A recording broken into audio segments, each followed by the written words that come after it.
This is the Building Automation Monthly Podcast with Phil Zito, episode 163. Hey folks, Phil Zito here, and welcome to episode 163 of the Building Automation Monthly Podcast.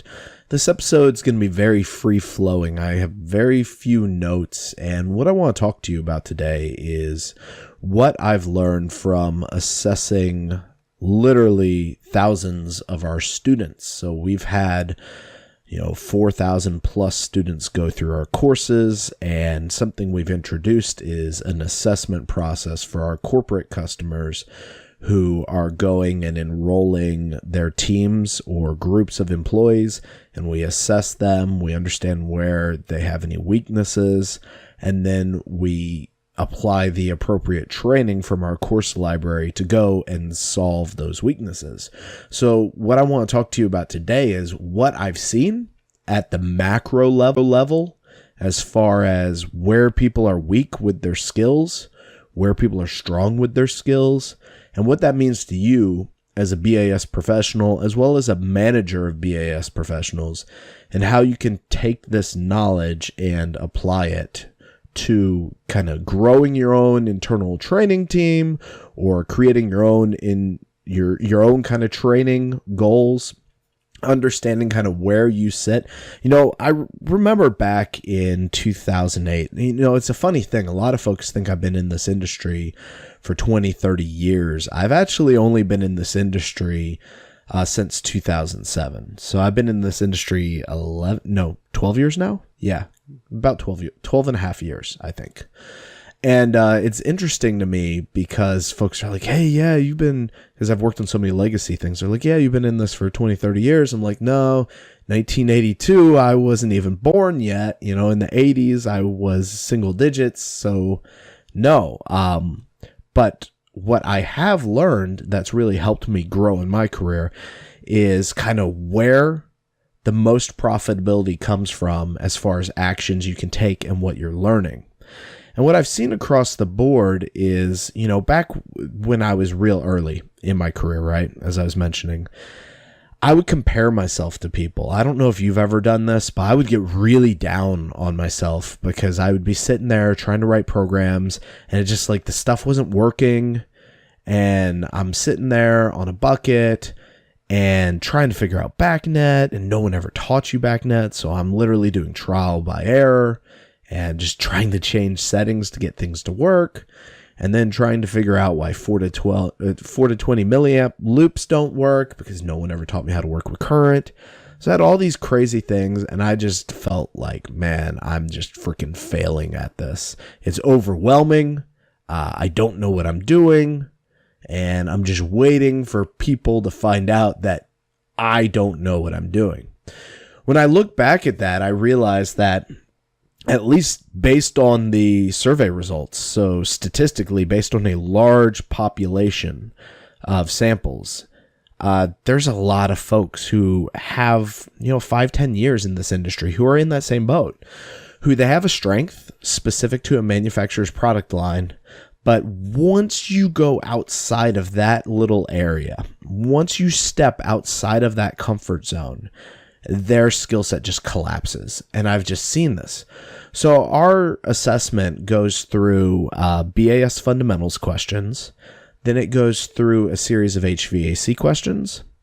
Then it goes through a series of IT questions, a series of programming questions, and a series of design questions. And what it's looking for in these questions is making sure, kind of figuring out where people are at skill set wise, and then looking for, the three legs of the stool: IT knowledge, BAS knowledge, HVAC knowledge. Because let's be real, our electrical knowledge that we need in BAS, it's very fundamental. We're talking about knowing what watts and VA is, knowing how to wire up DC versus AC, understanding polarity, things like that. We're not talking really complex electrical knowledge. It's just not required for majority of what we do. And I think folks get caught up when I have these conversations with people at conferences. And I talk to them and I'm like, I really wouldn't spend a whole lot of time learning this or learning that. they'll get their biases and they'll say, well, you have to know that because I go and install VFDs and I do this and this. And I'm like, well, yes, you do that. But there's a good majority of folks in our field who don't do that. There's a good majority of folks in our building automation world who do not install. They rely on electrical subs to install things. There's a good majority of folks in our building automation world who have never touched HVAC equipment.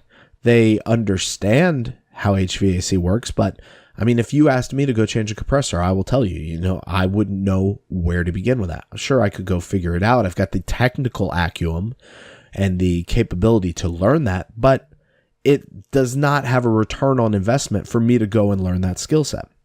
So as I started to go through these results, and I've had a lot more companies come on board to our training business.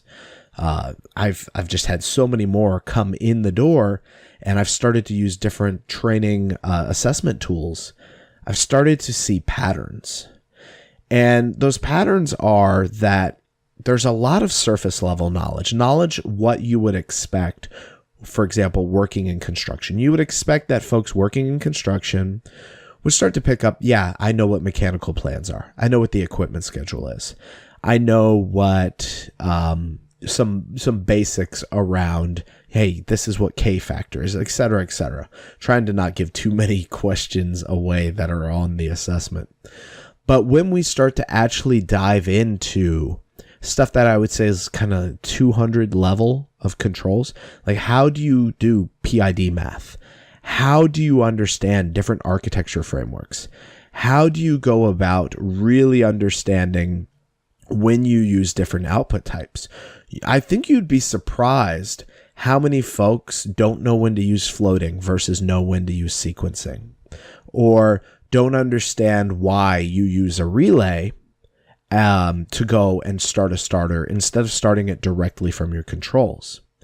So when you start to think about this and you start to break this out and you start to think about what ramifications does this have, we look at kind of three buckets of people, right? You have your contractor / construction, you have your service folks, and then you have your operators. So I'm going to focus first primarily on the construction environment, then we're going to move through service, and then we're going to move through operators. So as I look at the construction environment, what I tend to find is that these folks do really well on plan and spec work. But that when we start to get away from that plan and spec work, when we start to deviate into both systems integration and design build, and integrated project delivery, any custom design of a project, that's where their skill set tends to fall apart. I find that there is a really big gap between those who understand just basic installing of VAVs, basic termination of wire for rooftop units, and those who understand how to do complex central plants, those who understand how to do complex air handlers, those who understand how to do systems that are dependent on systems, maybe, for example, taking a outdoor air unit that is a makeup air unit that feeds into another air handler, and how do you process that sequencing? And I think the reason why is that we as an industry, we tend to keep one person in-house who has really good subject matter expertise. And then the rest of the folks, we use them as, hey, you're going to go do all the box commissioning. You're going to go and take these programs that were already created by a programmer and download them. And those of you are probably saying, well, yeah, Phil, why wouldn't we do that? It works. And it does work. It is a scalable model. Definitely. You can have, one programmer for every 3 technicians, and you can scale that almost infinitely, especially if you're using electrical subs to go and build out your business. Now, the problem is, and what I'm seeing at a lot of our customers, is that their experienced programmers are 50, 60 years old and are starting to leave the trade. And so that model is collapsing for a lot of businesses, and it's actually causing a bottleneck in the execution of their backlog. So what I mean by this is that you've got these companies, right?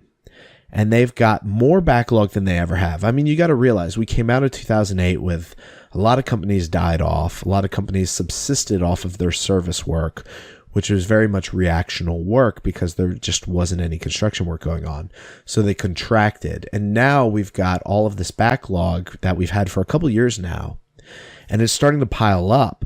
And these businesses also, at the same time where they have smaller teams, they also have leaned heavily on their experienced folks. The philosophy was, I'll get rid of the less experienced folks and I'll keep the experienced folks. And these experienced folks aged up, they got older, and now they're looking to exit the field. And because of that, you are finding a lot of companies that are bringing in new technicians, and they're able to execute that commercial real estate work. They're able to execute the school work. But when you go beyond that, maybe you throw a high school in there, maybe you throw a corporate campus, maybe you throw a hospital in there. They don't have the capability, save for one or two people in their business, to go and actually execute that programming and complex installation work. So what we've seen is this being reflected in our assessments. We've seen that a fair amount of folks will have HVAC knowledge because we're seeing a lot more mechanical contractors starting to bring controls as part of their offering. I mean, they're servicing this mechanical work or they're installing mechanical work, and they're like, why am I going and bringing a subcontractor under me for controls when I could do it myself? So we see very strong mechanical results across the board in most contractors, and in the OEMs, we see it more strong on the IT and the BAS side. It's an interesting breakup. So from there, what you think about when you're an installer or you're running an installation business or you're a technician right now and you're thinking, what can I do to future-proof? Because it's only a matter of time. If you follow economics, it's only a matter of time till the market corrects itself and contracts. I mean, it's just historical that this happens. So what do you do as this technician? Well, if I were you, my primary goal would be to focus on systems integration and programming. You know, the reality is those are the two areas that will tend, outside of estimating, obviously estimating, scoping, project management, but those are less technical skills and those are more managerial and sales skills. But I would focus on programming and I would focus on integration. Now, the interesting thing is, as we look at programming and integration, there's really nowhere to learn that. I mean, we have a course on systems integration. We have a course on programming. It's been very effective. It's one of our fastest growing courses as far as student enrollments. And the reason why is that no one is teaching a programming methodology.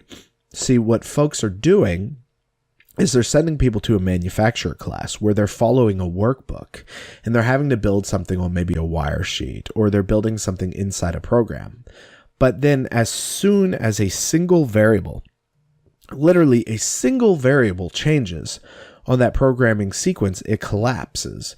One, because folks who have this HVAC knowledge don't know how to translate it to controls theory. We're seeing that largely, where they can't take their HVAC knowledge and translate that to say, oh, okay, well, I'm looking at temperature. It goes into a specific deadband and that brings on a fan, but the damper needs to open first. They understand that mechanically, but they don't know how to reconcile that onto a wire sheet or into a program. They don't know, okay, well, I need a comparator block and I need an AND block and I've got this PID block and da-da-da and the scalar object, etc. They don't understand how to make that leap. And I think that's why our programming course is growing so fast, because it helps folks make that transition from HVAC knowledge to actual programmatic execution. But the other issue I'm really seeing outside of that is also around the issue of systems integration, which was pretty surprising to me. The amount of folks who did not know the basic fundamentals around Backnet, the basic fundamentals around Modbus. I mean, the thing that's interesting about this is these protocols are not, hey, these are the new protocols to the scene like MQTT. This is not the case. These are protocols that by and far have not changed much in the past 20 years. I mean, sure, there's been some minor changes, but overall, there really hasn't been much changed in these protocols. So that brings us to the question, Well, if the protocols have not changed so much, why are so many people struggling? And remember, we're still focused on the installation side here. So the first issue was, how do we go and solve that bottleneck, which is the programmers and the integrators? That is the bottleneck of backlog execution. And that's where a lot of you who listen to this podcast, at least from a technical perspective, that's where you should be striving. If you're on the construction side, you should be striving for that programming knowledge, and you should be striving for that systems integration knowledge. That's what's going to take you into that higher 5-figure and low 6-figure career mark, is having those capabilities and skills. But then if integration has been around forever and Backnet has not changed, why is it so difficult? And what I find is that there's really not folks teaching Backnet. I mean, there's really not. It's kind of pathetic, the state of education around the major protocols. If you go Google LAN or Google Backnet right now, just go Google those. Just pause the podcast and go Google those. Like, I'm going to do that right now while I'm talking to you. I'm just going to type in Backnet. Okay, I type in Backnet and I go here and I see the Backnet website, and holy circa 1980s. I mean, all of the knowledge here, right? Oh, books. Oh, look at that. A book from 1980. Oh, short courses. Oh, an introduction to Backnet. Let's look at this. Oh, it's an ASHRAE course, but and so you're looking at this stuff, and I don't know if any of you have actually gone through this, but if you actually go through these courses, I mean, they are fairly basic, and beyond basic, they are, how do I put this? Not very useful. Yeah, I mean, I hate to beat things over the head and be so direct and just cruel, but the reality is, for a protocol that is by and large the default protocol for our industry, there's just not a lot of education around it. And it's pretty discouraging when you look at it. It's just seems to be, a 1980s website that just has not aged well. You would expect to see something like a wiki. You'd expect to see a bunch of tutorials. You'd expect to be able to type Backnet in and go to YouTube and see things. You'd be able to click videos and then watch them and be like, oh my gosh, this is really helpful. But the reality is there's very little stuff. I mean, KMC's done a couple things. We've definitely done some things on Backnet. Some of our stuff is some of the longer Backnet overviews, but there's just not a lot of stuff there. Okay, so then where does that leave you? Well, back when I needed to learn Backnet, I actually went and bought the Backnet standard and read it. I don't wish that on my worst enemy. That is, 1,300 plus pages of utter boredom, especially if you're not a programmer or if you don't have a programmatic mindset. So whenever we look at any technology, whenever we look at anything that needs to be learned, and we're thinking to ourselves, man, I gotta get better at integration. First thing you should be asking yourself whenever you think of anything is, what are the common tasks that are repeatable? When you think of a Backnet system, there's really two protocols you're working with, right? There's Backnet IP, Backnet MSTP. If you're working with MSTP, what are kind of the repeatables that you run into on almost every job, right? MAC addresses, your baud rate of your communication trunk, your wiring. So you start to understand these and you start to document. These are the common parameters. And as you start to think about this, and this is also how we teach our programming course, right? We teach it from the concept of design patterns. To implement fan control, there's only so many ways to do it. To implement a Backnet MSTP network, there's only so many ways to do it. So what I want you to do as a manager or as a technician who's striving to upgrade their skill set, start to think of the repeatable processes you do. Start to document those. I mean, we've done this for you in our courses. So if you really want to shortcut the entire process, just purchase our courses. But with that being said, what you want to think about is, okay, with Backnet MSTP, what are the repeatable things I need to do? Well, addressing, end of line, baud rate, polarity, et cetera, et cetera. With IP, what are the things I need to do? Device IDs, IP addresses, BBMDs, BDTs, subnets, et cetera, et cetera. Once you start to do that, the integration piece becomes quite simple. We had one of our students at Automated Logic who uses a lot of our courses. They've got, I think, 50 plus students in our courses. And one of their guys was brand new hire, and he was going through and doing a Modbus integration out in the field. And his manager came out and was surprised to see that he had already gotten pretty far in Modbus. Because once you start to learn that these are just repeatable patterns, it becomes less of an experiential thing. I think the worst thing we've done as an industry is perpetuated this mindset that this is a quote unquote do your time industry. You've got to do your time. You've got to earn your stripes. I mean, it's the biggest load of crap, in my opinion, that folks will tell you if you've only been in this industry for so long, then you can only have certain capabilities. When in reality, if you learn the processes, the repeatable processes, then that's all you need to learn. Yeah, sure, there are things that are experiential. You will, especially when you get to service. Now, note, I'm talking about construction. I'm talking about construction work. When you get to service work, there are definitely things that are experiential. You start to see patterns, though, even in service work. When I was sitting there thinking, how will I do my service operations course later this year? I was thinking, how am I going to teach that? How am I going to approach that? Well, the fact is, as you start to analyze any service call, there's a certain set of repeatable parameters that can be altered to cause system failures. And when you start to learn these, you can start to troubleshoot and you can start to resolve issues, even if you don't have the level of experience. So as I circle back here and I think about the assessment results, and I think about all the students who have gone through it and the businesses who have put their employees through it and who have asked us to evaluate their entire teams. We have entire teams of people that companies ask us to evaluate so they can know where they're at and they can place them in the right courses. Well, as I start to think back, and I think we're going to run out of time, honestly, in this episode. So I don't think we're going to go into service or owner. I think that'll be next week's episode will be service, maybe even owner, but who knows. But as I start to think back on install, and I start to think back on construction, you need to figure out kind of where your bottlenecks are. If you're a manager, where are your bottlenecks? You should be analyzing your employees' executions and their tasks. You should be using task codes to make sure that you're measuring where they're executing their work so that you know kind of where you're overestimating and underestimating on job performance. Once you know that and you know where those bottlenecks are, then you got to figure out, how do I close them?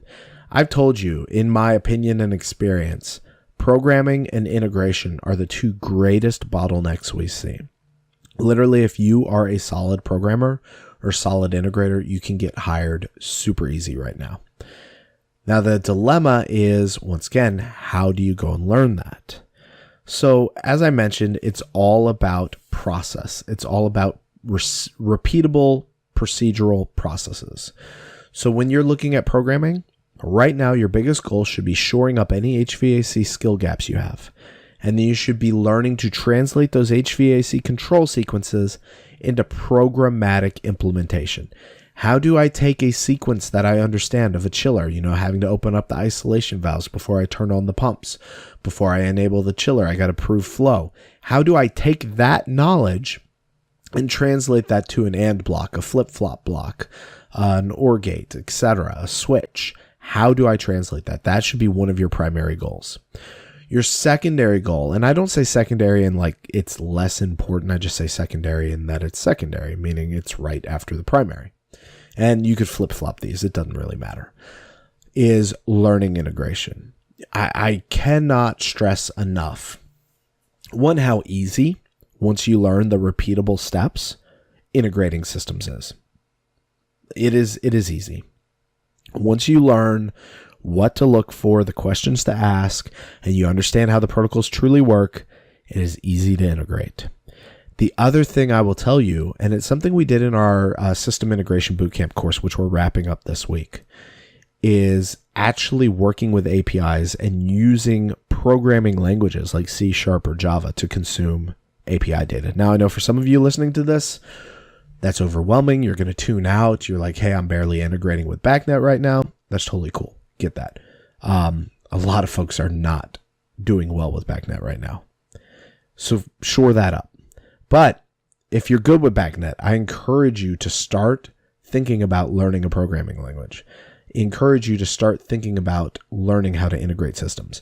There's a lot of really cool systems that are at the cloud level, that are application-based systems that are coming out, that are essentially add-on systems, that if you're a manager, they can really grow your revenue and profitability.